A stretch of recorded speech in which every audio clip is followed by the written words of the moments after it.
to the feature importance in tree-based models. It's still aiming at this point to tell us about the global model predictions, so what's generally important to the model when making the predictions. Now, in tree-based models like decision tree classifier from sklearn, random forest classifier, and so on, we can calculate feature importance using what's called the mean decrease in impurity. Now, if you cast your mind back to last week's session on decision trees, you can see that the trees decide how to make their splits based on measures of purity. So we have things like Gini impurity. So let's look back at our data set where we were splitting based on the genre. So we had whether the genre was rock or not. Now this node over here, if we split on pop, we've got three instances where I didn't like the song, no instances where I did like the song when the genre is pop. This is a pure node. Now the Gini impurity just helps us to put a number on how good a feature is at creating pure nodes or close to pure nodes. So the higher the Gini impurity, the less pure a node is. The lower the Gini impurity, the purer the split is, the better it is for making a split, and therefore the tree will choose to use that feature over a different one. So in any kind of decision tree based model or any other models that are built of multiple trees, like random forests, because we're making these splits on the split point that will result in the most pure next step, the feature that gives us effectively the most discriminatory power, the most power to split out our data set, by calculating this mean decrease in impurity that is achieved using a feature, we can start to get a sense again of how important a feature is for making a decision. So what we do is we calculate the difference between the impurity of the parent node and the purity of the child node. So the parent node up here and the child node further down. And we average this over the entire tree. So any instance where a given feature is used to make a split, we look at how much impact it has on the impurity, and we average this out. Now, the good thing to know about this is the code for it is quite nice. This time we've got a data set called X that is a pandas data frame. What we can do is access the columns attribute and turn it into a list. Now this will always work for a pandas data frame. This is a useful little code snippet to have in your toolbox. We save this to feature names. What we've then looked at is the feature importances, and I've saved this as feature importances MDI, mean decrease in impurity. Now this is a decision tree model or an XGBoost model or a random forest model. It is some kind of tree-based model that I have created and trained. When I say created and trained, I mean running this step here. So I've created a model, but this would be decision tree classifier or random forest classifier. I've then run model.fit, xtrain, ytrain, and then I am back to here. So I've got a model that has been created and trained. I can then access the feature importances attribute, and I can create a pandas data frame. I've called it importances. I've set my feature names, my column names, to be my index over here. And then I've created a column for the importance, the feature importance in mean decrease in impurity. Now here, the importances, I've then ranked them. So I've created another column called importances, that looks at the importances here and uses the rank function to go, okay, 0.348 is the highest, 0.148 was the next highest, 0.11 was the next highest. So we've ranked the columns, which allows us to start understanding which is the most important feature and fill and order by that. Now here, it's worth noticing, well, I'll talk through the plot in just a second, but these numbers here, these aren't log odds. This is one of the exceptions to today's rule. These are not log odds. They are the mean decrease in impurity, and these are sometimes normalized, so the importances were sum to 1.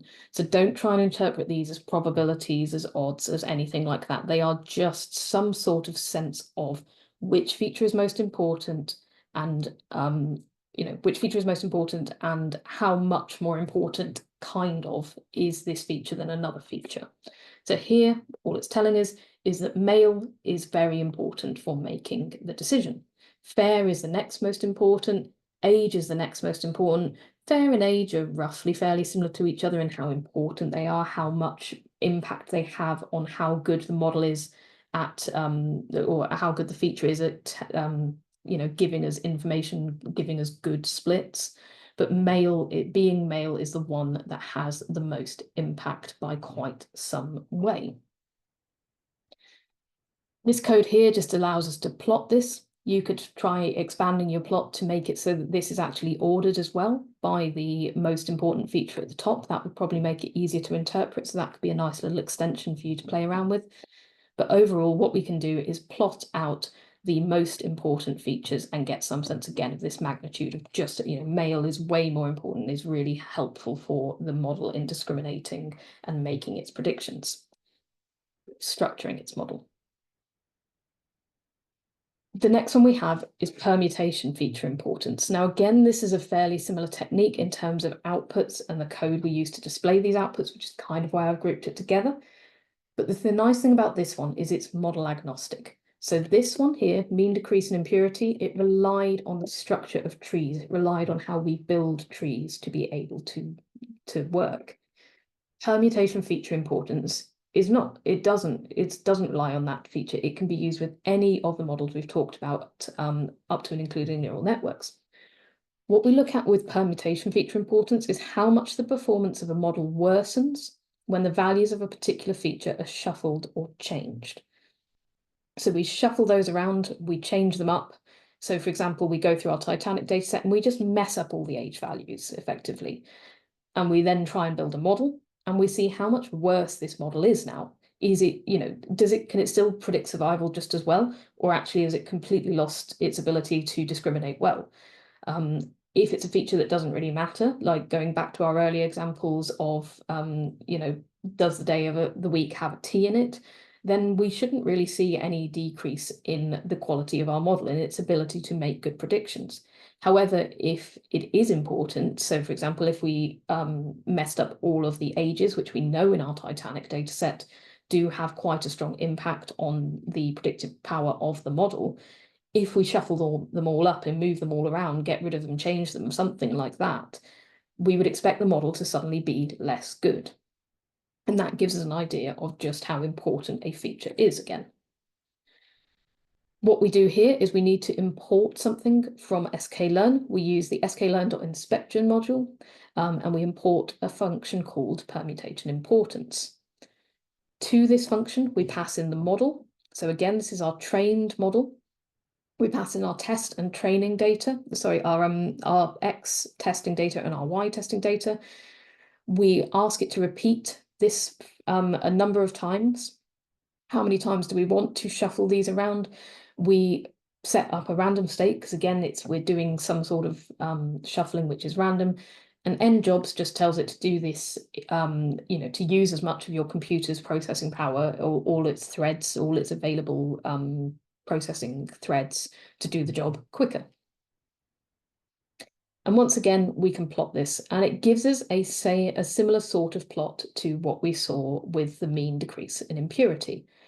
What we get is that when we get rid of male, then the mean accuracy decrease is quite significant. It's quite big. We lose a lot of the performance of the model if we shuffle the features of whether someone is male or not.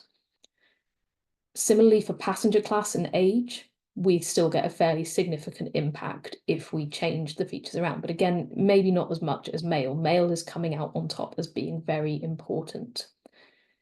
Now, in fact, it looks like some of our features, like whether someone has a cabin letter of A or whether the cabin letter has been imputed, has possibly even made our model worse. So that might start to give us some ideas of places that we could maybe drop things out and not really make an impact on our model, or some of these ones where actually very small impacts have been seen.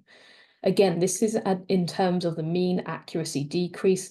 It's not really something you can turn into, an actual change in probability, a change in odds, anything like that. It's just, again, a sense of how much impact this feature has on a given model. It's just a larger one of the plot. Now, like everything we talk about today, all of these have limitations. Every single method of feature importance that we look at today has some sort of problem. Doesn't mean it's a bad method, it just means that you need to use it with caution and, again, use it with other methods.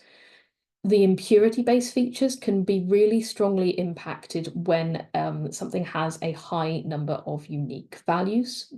This can either mean that it can be numerical features that cause problem with it as well, but also, for example, when we had like the cabin letters and we'd turn that into a one-hot encoded, cabin A, cabin B, cabin C, if we had, all the way through A to Z, we've got a lot of different options there. Compare that to something like male, female, or other gender. That's got far fewer options to choose from, and the mean decrease in impurity can sometimes inflate the importance of features, numerical features, or features with lots of different categories compared to other methods. They might make those features seem like they're more important than they actually are. And permutation importance has its own problems as well. Doesn't reflect the intrinsic predictive value of a feature. Again, it's just how important this feature is for this given model. We can't be conflating, this with it actually making a difference. And it also doesn't tell us, unlike the coefficients when we were looking at the logistic regression, problem with both the mean decrease in impurity and the permutation feature importance, doesn't give us any sort of sense of directionality. That was one thing that the coefficients from the logistic regression model were quite useful for. They gave us some sense of whether a given feature made you more likely or less likely to survive, to have a disease, that sort of thing. This just tells you, is it important to the model, which is a useful thing to know, but it doesn't give us the detailed, in-depth understanding that we might be looking for in some cases. So they, again, very useful to have in your toolbox, but they might not give you the full picture that you're looking for. The other thing to be aware of is that correlation of features can be really problematic for permutation feature importance. If you've got two features that are correlated, so again, let's say it's age and mileage of a car, if one of these features is permuted, if it's changed, the model still has access to some level of this information through the correlated feature. So if I got rid of all the ages of the cars and still had the mileage perfectly available to me, my model might not be quite as good, but it's probably still going to be pretty decent because it's going to have a bit of a sense of how that might impact, say, the price of the car if it's a used car. If I now get rid of the mileage, if I permute the mileage, I don't know what the true mileage values are, but I keep the age, again, I'm not going to have such a perfectly good model, but it's probably still going to have some of the information it needed. And so it might show both of these features as not being that important, but actually they might be really important. So we either need to get rid of one of these features or just be aware of it, and so on. So mean decrease in impurity, it's faster to compute. You'll always get the same result because it's deterministic, unlike the randomness that comes in with permutation feature importance, but it is only possible to compute on these tree-based models. If you're not using a tree-based model, can't do anything with it. Permutation feature importance is less problematically biased by those features with lots of different values within a category or numeric features. It's model agnostic, so you could train an XGBoost model and a neural network and logistic regression and run permutation feature importance on all of them with the same code. It's better at capturing those complex patterns, and it's not, but it isn't deterministic. So you can adjust things like number of permutations per form. You can change your random seed, you'll get very slightly different outputs. So you might want to use both of them, and you might want to use some of the techniques we're going to talk about later as well.